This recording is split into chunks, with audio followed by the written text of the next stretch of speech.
ఒకసారి జగన్మోహన్ రెడ్డి గారి పరిపాలన, ఆయన ఒకసారి కూటమి పరిపాలన, మోడీ పరిపాలన ఎలా జరుగుతుందనేది ఒక్క చిన్న అంశాన్ని ఆయన గమనించాలి. మోడీ గారు 13 సంవత్సరాల ముఖ్యమంత్రి, చంద్రబాబు నాయుడు గారు 14 సంవత్సరాల ముఖ్యమంత్రి. అలానే మోడీ గారు 12 సంవత్సరాల ప్రధానమంత్రి, అంటే 25 సంవత్సరాల ప్రధానమంత్రి మోడీ గారు. ఒక్కరోజు కూడా మోడీ గారు సెలవు పెట్టలేదు. ఒక్కరోజు కూడా మోడీ గారు సెలవు పెట్టలేదు.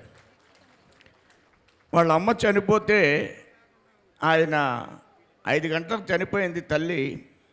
ఆయనకి మెసేజ్ వచ్చింది, అహ్మదాబాద్ వెళ్ళారు, ఒక్క ఎమ్మెల్యే కానీ హోంమంత్రి కానీ అక్కడ రావడానికి వీల్లేదు. 9 గంటల లోపల కార్యక్రమం పూర్తి అయిపోయింది. ఆయన 11 గంటలకు మరలా డ్యూటీలోకి వచ్చారు. మరి మన మాజీ ముఖ్యమంత్రి వెళ్తే లండన్ వెళ్తారు, లేకపోతే బెంగళూరు వెళ్తారు. ఏం చేయడానికి వెళ్తారని నేను అడుగుతున్నా. ఆయన వెళితే లండన్, లేకపోతే బెంగళూరు. ఇప్పుడు ఏమంటాడు, నేను వచ్చేస్తా, ఇంక 2 ఏళ్ళు అయిపోయింది, ఇంక 3 ఏళ్ళు ఉందంతే, అదెంత వచ్చి ఏం చేస్తావని నేను అడుగుతున్నా. అంటే గతంలో భూమి పీర్లు అమ్మేవు, ఇప్పుడు మళ్ళీ భూమి పీర్లు అమ్మడానికి వస్తావా? దేనికి వస్తావు నువ్వని నేను అడుగుతున్నా. గతంలో ఇళ్ల సైట్లలో విపరీతంగా దోచేశారు, మళ్ళా దోపిడీకి వస్తావా? దేనికి వస్తావా అని అడుగుతున్నా. గతంలో బ్రహ్మాండంగా తిరిగేసానన్నావు ప్రతిపక్ష నాయకుడిగా, తిరిగేసి రోడ్లన్నీ అరగొట్టేశావు. ఆ రోడ్లన్నీ అరగొడితే ఆ గోతులన్నీ మేము పూడ్చుకుంటున్నాం. ఇప్పుడు మళ్ళా నేను వస్తా అంటున్నా. దేనికి వస్తావని అడుగుతున్నా.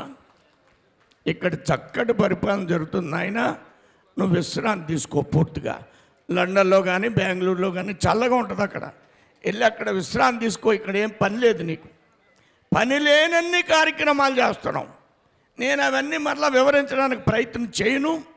పని లేనన్ని, నీవు రావాల్సినటువంటి అవసరం లేనన్ని కార్యక్రమాలు మేము చేస్తున్నాం. ఇక్కడ ప్రధానంగా విద్య కోసం ఈ సమావేశాన్ని ఏర్పాటు చేశాం. మోడీ గారు మాజీ ప్రధానమంత్రి వాజ్పేయి గారు పేరెంట్ కమిటీ పెట్టారు, సమగ్ర విద్య అనే పథకాన్ని పెట్టి. ఆ పథకంలో పేరెంట్ కమిటీ సమావేశం ఉంది. అది లోకేష్ గారికి ఒకసారి డిస్కషన్లో చెప్పడం జరిగింది.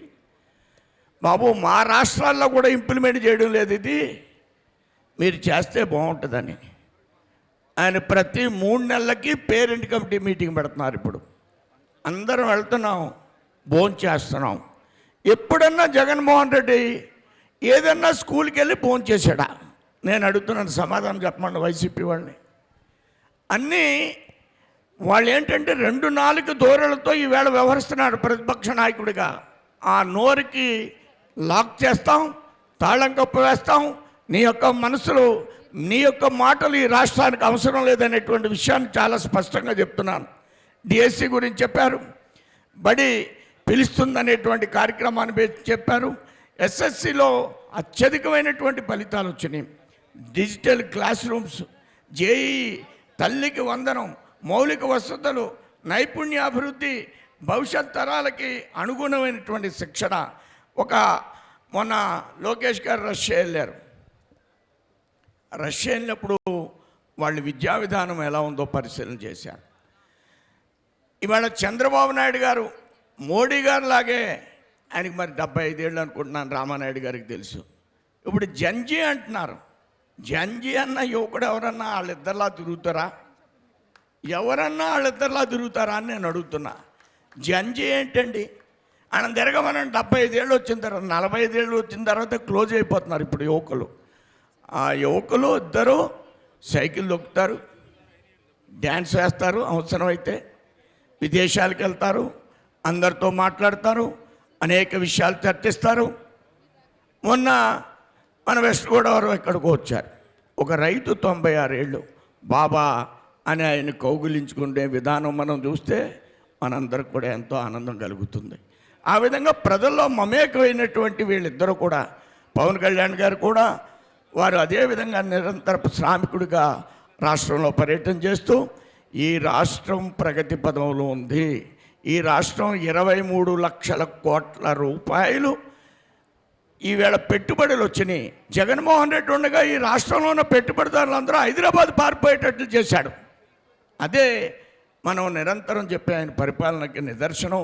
ఈ విధమైనటువంటి పరిపాలన కాకుండా ఈ రాష్ట్రం